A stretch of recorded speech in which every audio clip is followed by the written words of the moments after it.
I therefore will introduce and use two terms and topics that we are working with, which is our own terminology, but this is hopefully something that will be familiar with you while we are talking. So the first is indeed the expanded collective. What is that? I'll come with some examples.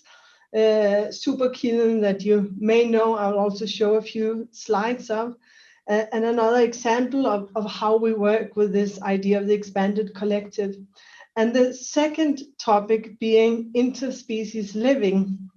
And hopefully the visual entering will also make this understanding emerge as we go along.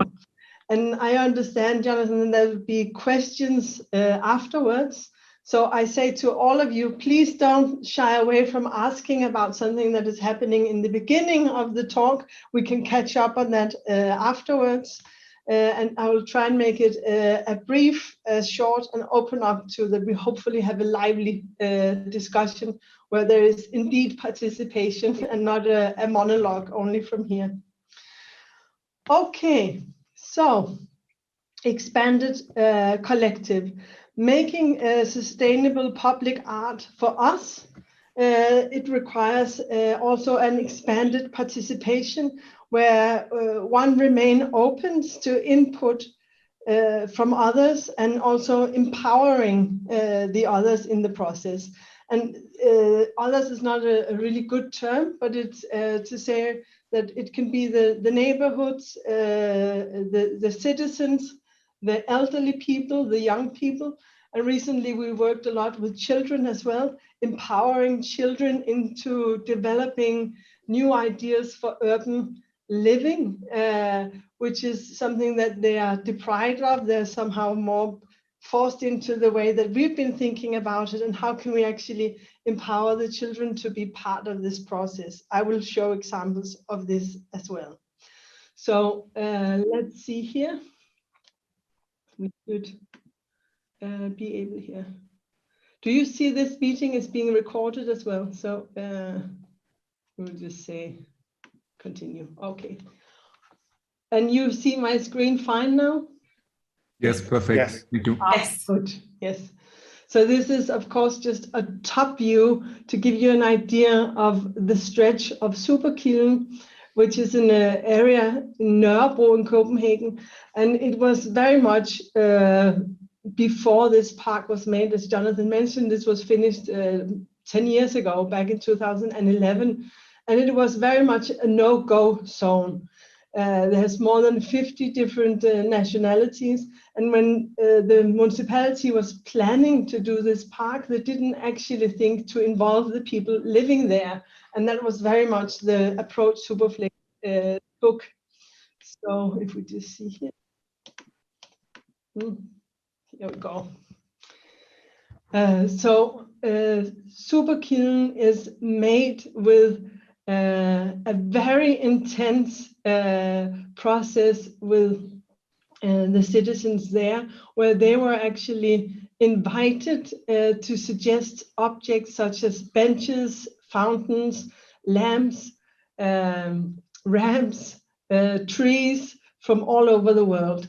So therefore you have a fountain from Morocco, you have chess tables from Mexico, you have octopus, which is a playground for children from Japan, and so forth and so forth.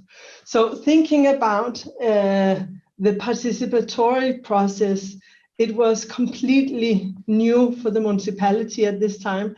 They were very much thinking of doing a process very democratically, where you would invite people, and usually there would come usually white men over 50 coming and really wanting grass lawns, to be honest. And it was sort of not very inspirational, and it wasn't inclusive at all either, because the people using public space is very much elderly people and youngsters. So Superflex took some of these people on travels, and I'm just sticking with this image where you see the hill behind the light pole.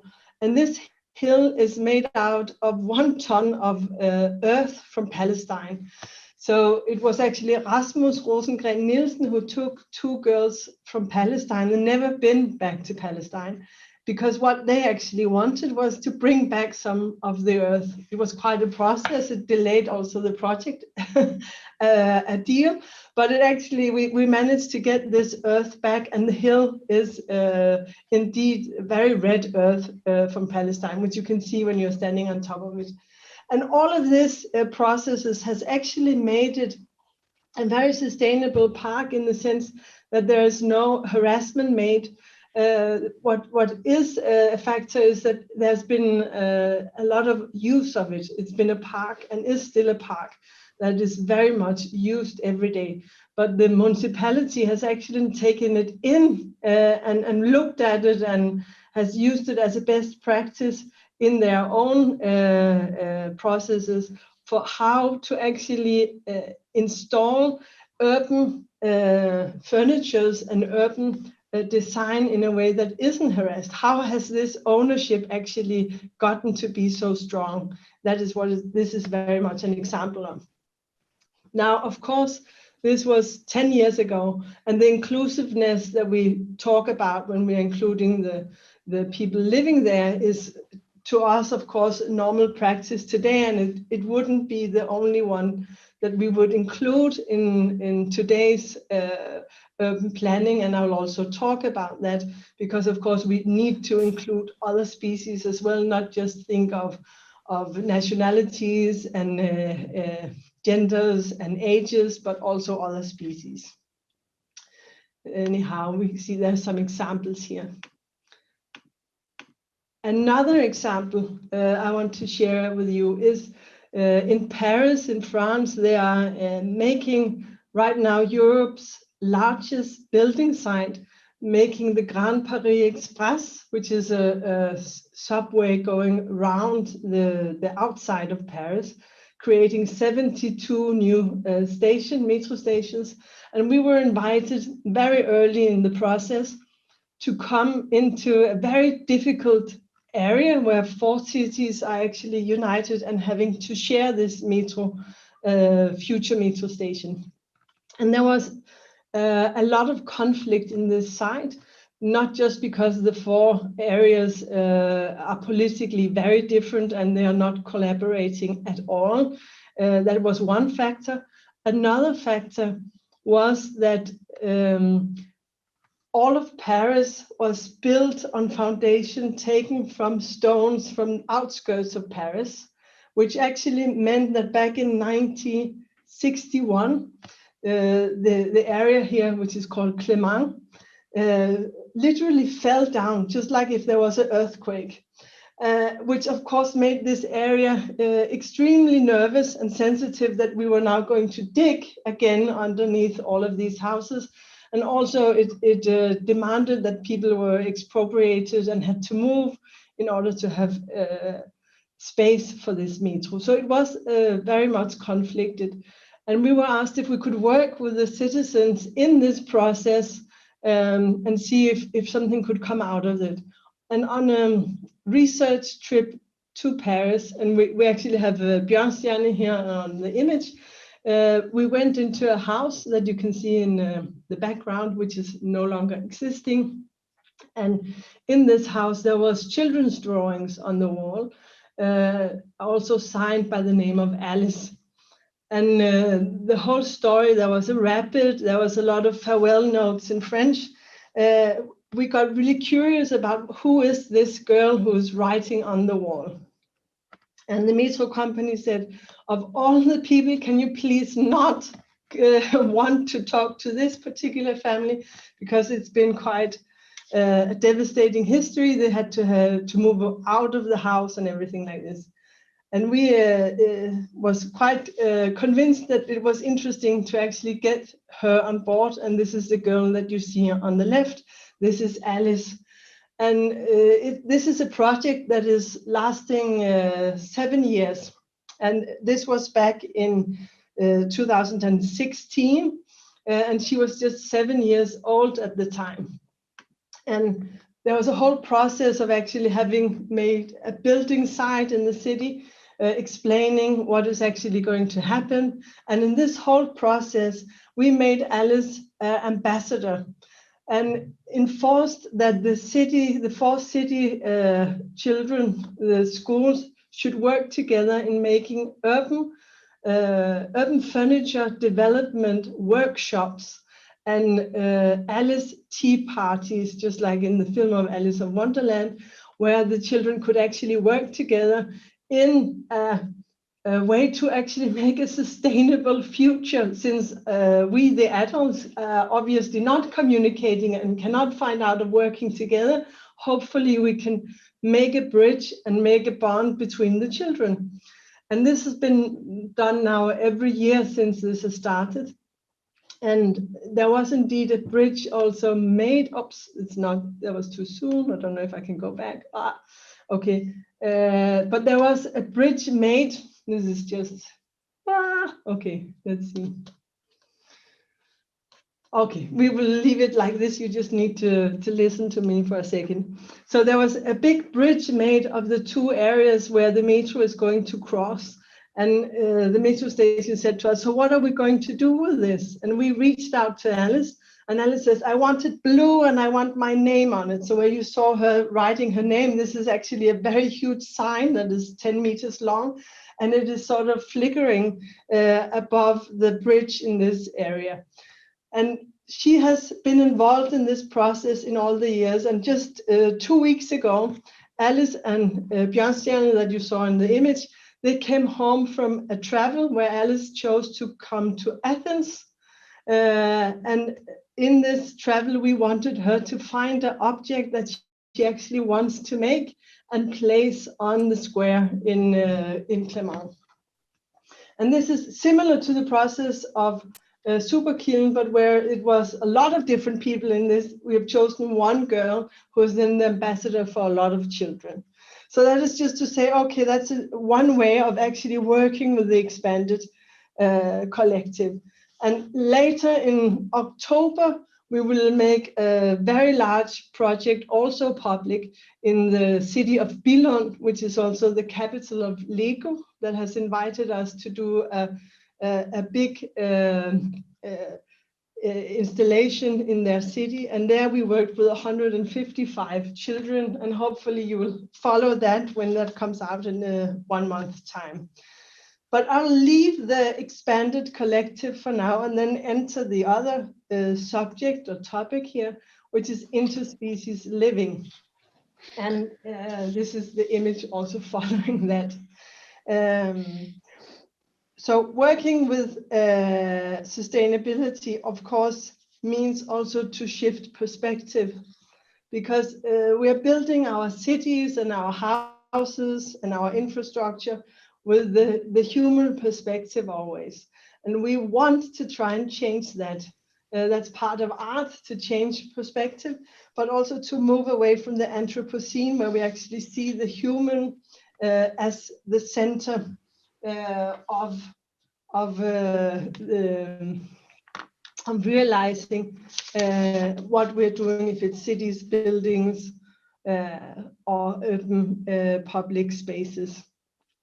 So how can we actually make public art where we realize that we are interconnected with other species, and where we can acknowledge their agency, that other species are actually also artistically involved and have wishes which we don't listen to normally or haven't paid much attention to.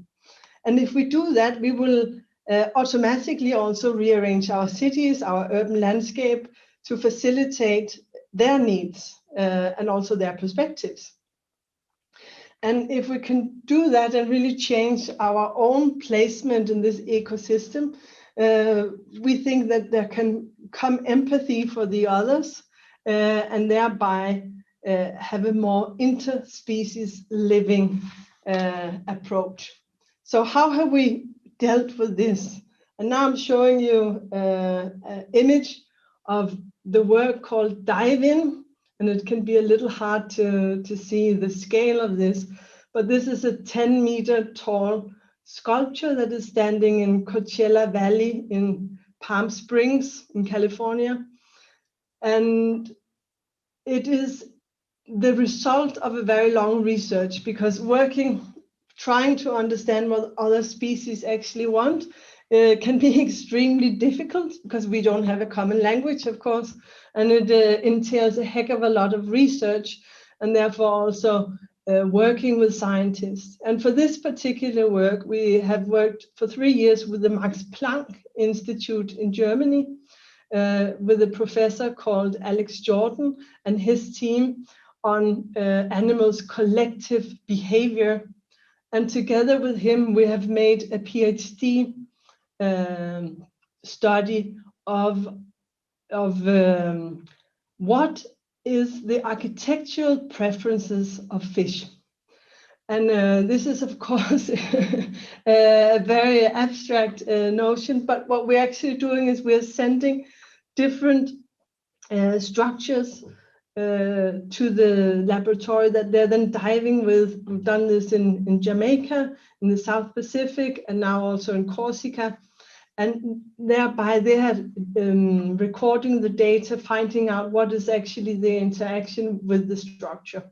So this piece is a scaling of 4 bricks that the artist Jakob Rasmus and Bjørnstjerne dived with the Institute for Max Planck to the South Pacific in the bottom of the ocean, and placed those 4 ceramic foam, it was, bricks. And we have filmed the interaction of the fish with these bricks. We also gotten the data and the feedback, and then we built it 1-to-1 in the middle of the desert. So the dive-in here is a drive-in, one could say, for the humans for a moment in time. You could also call it a cinema for fish in the future, or you could call it a housing for the fish for the future, because this exact valley used to be a seabed. Coachella means mussel, yeah. So just around, they're scattering thousands and thousands of mussel shells, which was, of course, 1,000 years ago. But the seabed will eventually come back, and fish will live where we are living now. So the whole idea of us actually trying to build in the future houses that we can inhabit temporarily or use facilities temporarily, but are then already accommodating the wish and the needs of the fish when the water is rising. This is the whole idea with this. And the pink color, which is something you will see again and again in this topic of ours, is a need or a wish, one could say, for a coral polyp, which is the friend of the ocean's architect. So the coral polyp prefers algae that has this pink color. And the coral polyp then actually starts building corals. And this is scientifically proven that they prefer the pink. So even though for many of you, maybe you know that Superflex has for many years used the color orange, we absolutely had to go away from that, not because of our own needs, but because of the needs of the coral polyp. So this is the image where you can actually see it at night, and where you see the ceramic foam and the fish interacting with it.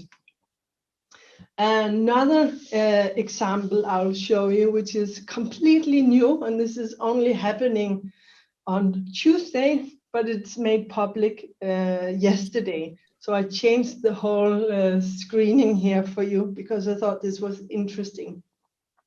This is the headquarters of UN in New York. And as you may know, the General Assembly is happening here on Tuesday until Friday next week. And the theme of this year's assembly is the crisis of the world's biodiversity. So we've been invited to make an art installation during the General Assembly. And what better way than to include the ones that are not invited. So we've made an installation that will be screened here. You will see it first on Tuesday night. It's a siphonophore. And a siphonophore is an animal of the deep sea. And there are quite a lot of them in many different shapes and families. And every night they actually emerge to the surface of the sea. And this is why we're calling this film the vertical migration. This is happening, and they're very much part of absorbing the CO2 in the oceans, but we don't know about them. And if we actually continue our way of life, we might even make them disappear, and we will have quite a crisis ahead of us, of course. And the film is really about creating empathy for the siphonophores and creatures that we are not aware of exist, but have a huge impact on us and that we are interconnected with. But it is also to say that we need to listen to the other species.